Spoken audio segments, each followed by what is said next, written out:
Hello my friends and welcome back. Happy Monday, happy new week for you. Have you gotten my book yet? 8 missions in Ukraine, 8 times I went there, including one time with my wife to the honeymoon.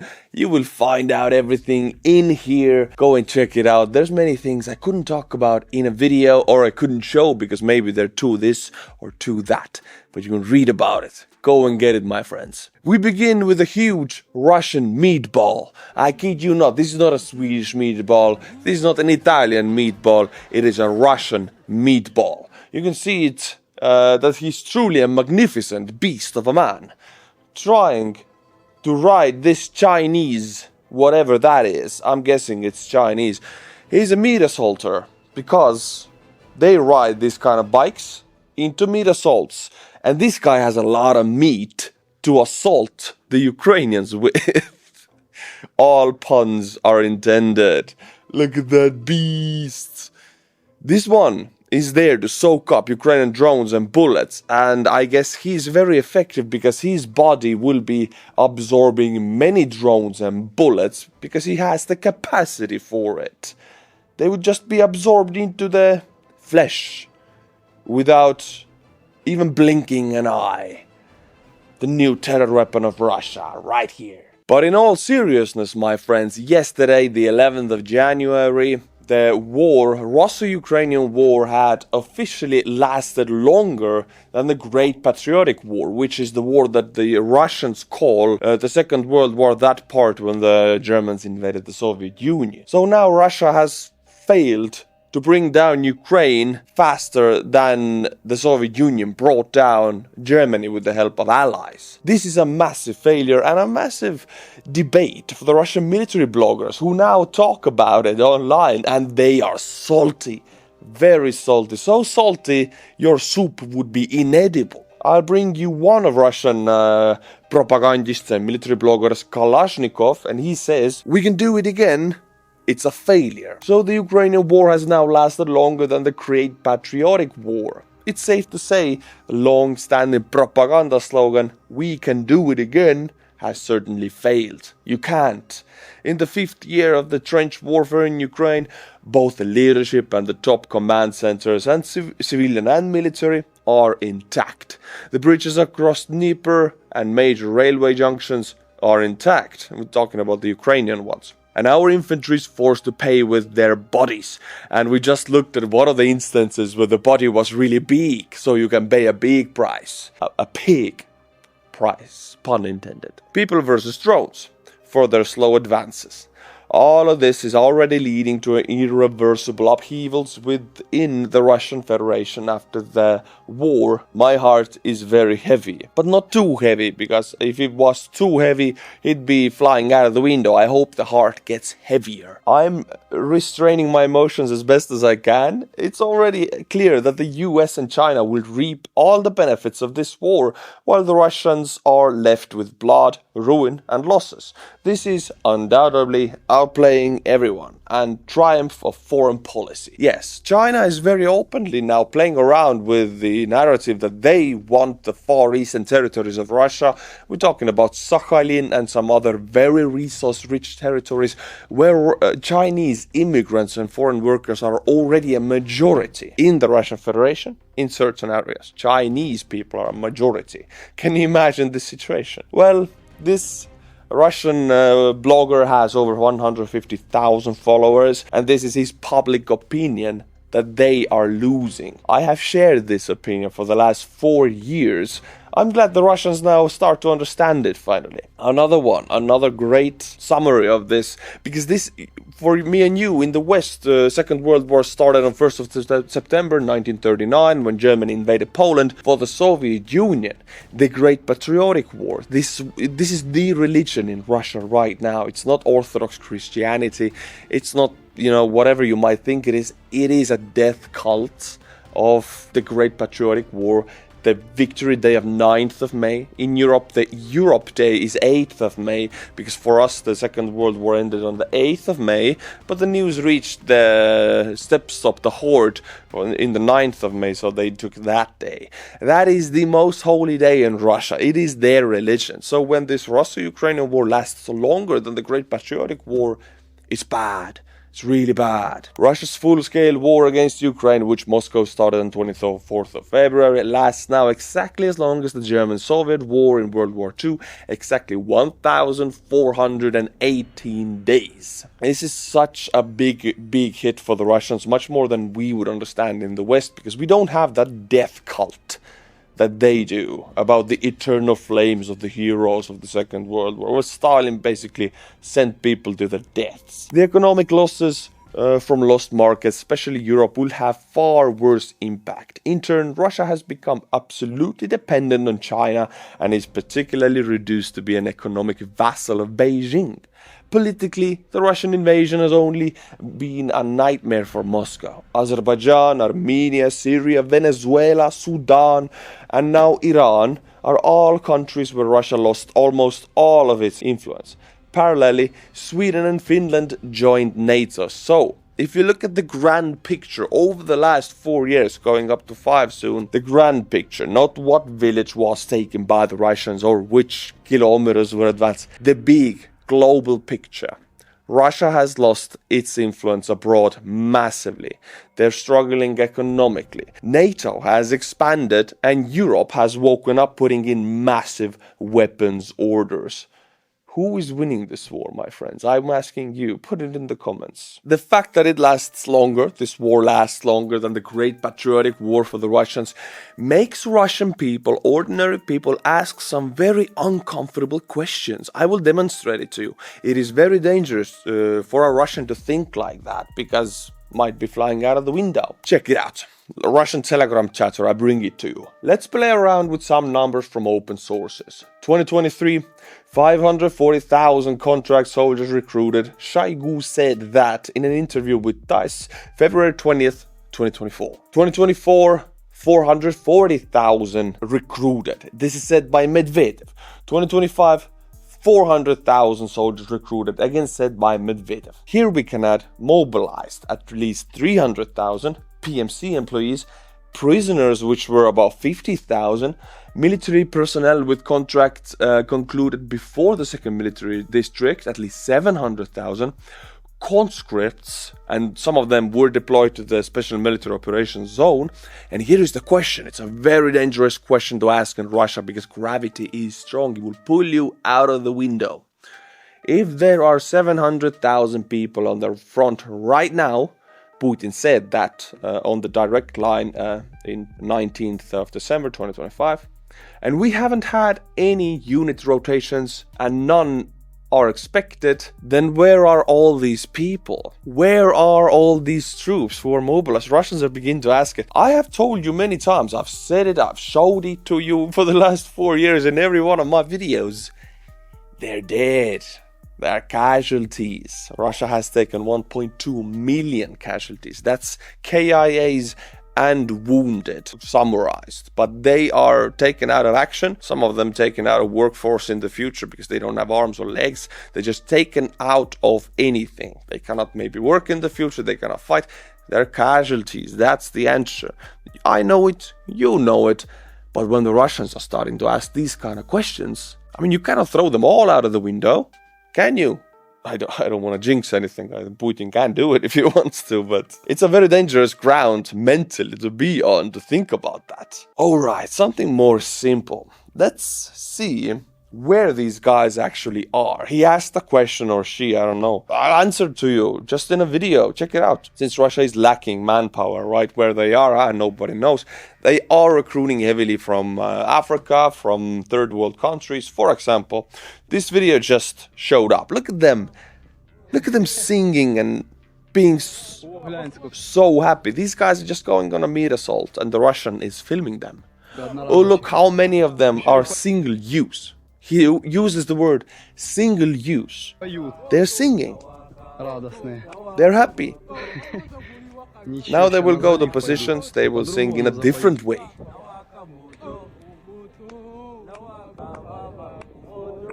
Samina mina waka waka samina mina sankari. Yeah. Oh, I'm looking at Shakira right here. They're so happy. And I like to hear them sing and dance. It's nice vibes. But unfortunately, it's Russian army. So, I have a video for you. I have 2 videos for you of what happened to these guys. And this is only one instance. There's hundreds of units like that. In this next video, it's one of these very same guys. And one of these, even the same guy probably filming him also, pointing a weapon at him at the evening now. Or is it early morning? We don't know. It's dark. But the guy is not singing anymore. He's not dancing anymore because he has an anti-tank mine strapped to his chest. Welcome to Russian army. So these are the guys who arrived. What is your name? What's your name? Francis. Suck my... Yeah, Francis, you little piece of coal. Oh my god. The Russians, they don't hide nothing. They're full racist and they don't hide it at all. Calling this one a little piece of coal. Wow, wow, wow. You're the opener today. The opener as in like the opener meal, as in the first one to cross the line. He's about to run, gonna be hopping through the woods. What the F are you scared of? Don't yourself. Go, move. Move, I said. With a weapon, pushing him to the front now. Go, I said. And you can notice that the mercenary is not singing anymore, not dancing anymore. So in Russia, the things always have gone in this very same direction for the last 300 years. You might say 300 years ago, there were no anti-tank mines, and you are correct, my friends. Then they used different methods. They just sent them without the anti-tank mine, barefoot, just to soak up the musket bullets of the enemy. For example, Peter I did that to enemy prisoners. They put them in front of the lines, sent them to the Swedish forces for the Swedish guys to shoot at their own guys. They have done this for centuries. We have known this for centuries. And now you know it also. We're all on the same page. That's wonderful. Also, what really happened, I mean, this was the sneak peek video of the anti-tank mine, and now I just want to show the final aftermath video of what really happened. Here is the Ukrainian drone, and these guys are finally reaching the Ukrainian drone. Drone spans up and connects to the guy. Look at him, he's with a shovel. They sent him with a shovel, and he's a ninja man. Woof, woof. And he beats the drone, demilitarizing the drone with his face. Yeah, that's what the Russians use them for. No illusions here, we all know what they do. We're all on the same page now, and this has been going on for a long time, and it's not going on for one man, it's going on for thousands of these mercenaries. So yeah, who is winning? You might tell me in the comments. I'll read the comments. Before we go to Iran topic, I have one more video for you, which is Ukrainian drones, which did it 2 days ago. They flew on the Caspian Sea and they found lukoil oil and gas platforms on the Caspian Sea. Oil and gas platforms, they are really expensive and they bring in a lot of money for the Russian Federation, which uses that money to hire mercenaries, for example, which they can use as meat assaulters, as we saw. So Ukraine is like, we don't want Russia to hire these mercenaries. And they took out these oil and gas platforms. Let's look at it. Happened 2 days ago on the Caspian Sea. Hogging into it, giving little kisses to the oil and gas platforms. What is the second drone? Third drone. Demilitarizing Putin's piggy bank. What do we have? Fourth drone. Wow, wow, my friends. 4 drones. Congratulations. Do we have 5? Do we get 5? 5 drones. It's like an auction right here. 5 drones. Do we get 6? Do we get 6 right here? 6 drones, 6 drones. We have 5 right now. Do we get 6 drones? Hell yeah. And they already... Did they put a chopper up in the air already, extinguishing the fires? Is that a chopper or a fire? I don't know. We have 6 drones in total, my friends. That was an entertainment. I hope you enjoyed it as much as I did. But now let's go to Russia's main ally, Iran. Because they already lost Syria. They already lost Sudan, Venezuela, Azerbaijan, Armenia. They still have Iran, but not for long. Things in Iran are really heating up. People have had enough. There are protests for over 2 weeks now, and they're bloody. They're getting bloody, really bloody. Why are people protesting? Well, because Iranian regime is really, really bad. And the most of the free world is sanctioning them, meaning Iran is suffering under the heaviest sanctions almost, and their economic issues are indescribable. Look, they're so bad. People cannot make money. People cannot get by. People, also women are especially protesting because Iranian, like super religious regime is specifically suppressing them. So that's what people are on the street. And this regime does kill people. So let's go by date by date. 6th to 8th of January. This video was made in these days. And this is after 1 week of protests. This is the Tehran Forensic Center. And it's full. It's so full they cannot allow people in because there's so many bodies inside. So they put up a screen showing screenshots of the deceased killed by the regime, so people can find their loved ones. Look at that. And people are just looking at the screen, filming it because they show every screenshot for just a limited time.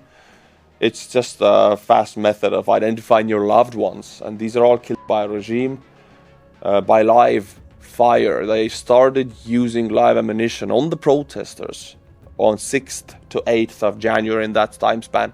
Now almost a week has passed and they're still doing it. You can put the numbers together. We're talking about thousands who have been killed this way. I cannot show these videos, I'm sorry, but the morgues are full. They're using parking lots now, putting them side by side, the bodies, for the loved ones to identify them. So a specific colonel in Iran, Iranian Revolutionary Guard, Colonel Mahdi Rahimi, ordered troops to open fire on protesters in Shahi and Ilam province. He was eliminated by protesters last Thursday. Iran state media claimed that Rahimi died suddenly due to a gas leak, but no, that's not the case. He ordered death squads, so 8 to 10 people armed, and just ordered them to shoot protesters on sight, and these squads moving around in the city. We get thousands of casualties dead from these orders in the morgues. We see videos of that. So these protesters who survived these firefights, they found out where this colonel lived and they broke into his home, and the rest is history. He's gone now. This is not a protest anymore. This is a revolution. These people want a regime change. They want the regime to fall, and they're not afraid to use violence. I won't show you the video, but you can hear the sounds. This is one of these death squads ordered by this colonel who was now unalived. He's on the streets where there are people packed together. So yeah. They're using all kind of weapons, automatic rifles, shotguns, pistols, everything they have. Their goal is to just kill people. But 2 days later, in Tehran, the capital, I guess the violence did not stop the protests. And usually they don't. We saw the same thing in Ukraine in 2013, 2014, when the snipers opened fire on the crowd of people. 100 people got hit with the bullets and died. It only enraged the people and they ousted the government. So they opened fire. 2 days later, we see this in Tehran. People are angry, they're furious, they're on the streets by the millions all over the country. And this opening fire using live ammunition only makes the dead martyrs. People are out there, they want the regime change. And we see it from the videos. For example, this video where in Tehran the guy is pouring gasoline on Khomeini's photo or poster, sets it on fire. They are done with him. Another instance of how serious this revolution is, Ali Akbarzadeh, the public prosecutor of the city of Esfahan, and 5 Iranian security personnel were killed after his office was set on fire and besieged during the protest and that erupted in the city tonight. That was 10th of January. Now, public prosecutor of the regime might be the one who actually condemns people to death. Iranian regime is notorious for punishments like stoning girls to death, killing girls for the fact that they were raped. They then kill the girl because it's her fault that she was raped, right? And this is what these prosecutors do. They give these orders, so people are really mad at these prosecutors because they give the killing orders for not wearing a hijab, for example. So yeah, it's obvious that these public prosecutors are the first to go.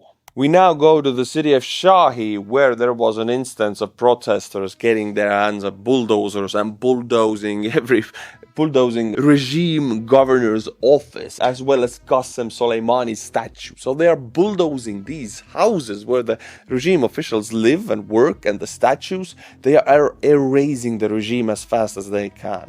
The ironical part about this is that yesterday, 11th of January, the Iranian leadership, the regime, declared a 3-day mourning period for the casualties of these protests.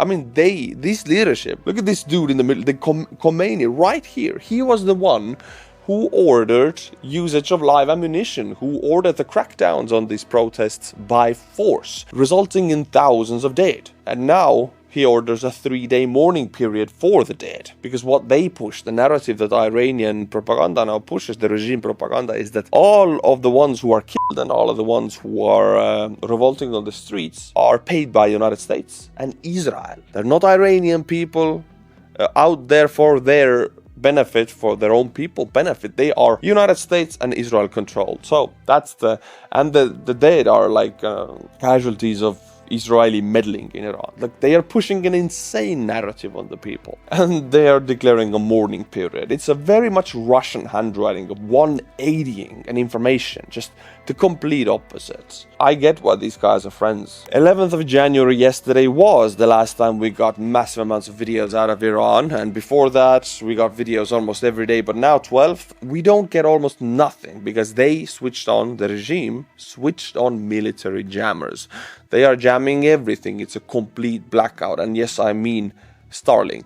Before that, internet was shut down. People used Starlink. We got the videos. But now, today, compared to yesterday, there were a lot less videos.